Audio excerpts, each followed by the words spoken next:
Nakonsensya na talaga ngayon ang kampo mismo ni Denise Cornejo, Cedric Lee, Simeon Raz at mismo si Ferdinand Guerrero.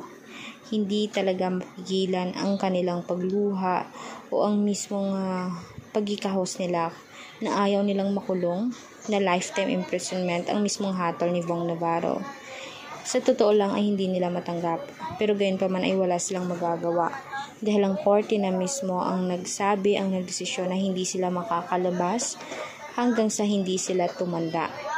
Kahit ano pang sorry, kahit ano pang mismong pagsisisi ang sabihin nila ay walang apela iyon para maging mababa ang kaso nila.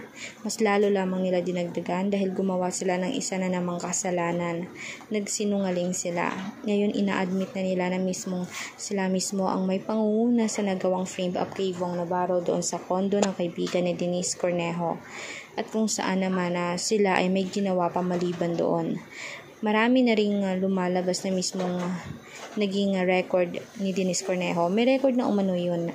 Ika nga na NBI ay meron na siyang record before dahil hindi magandang pakikitungo niya sa isang customer o sa isang client.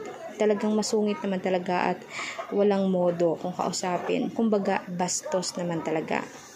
Kaya sa inyo ba mga kanetizen, meron ba kayong maiko-komento o may suggestion na para sa kanila, para naman umabot sa kanilang mga gusto nyong sabihin? I-komento nyo na sa baba at huwag kalimutan mag-subscribe, i-share ang ating videos in public, i-like at i-share. Salamat po.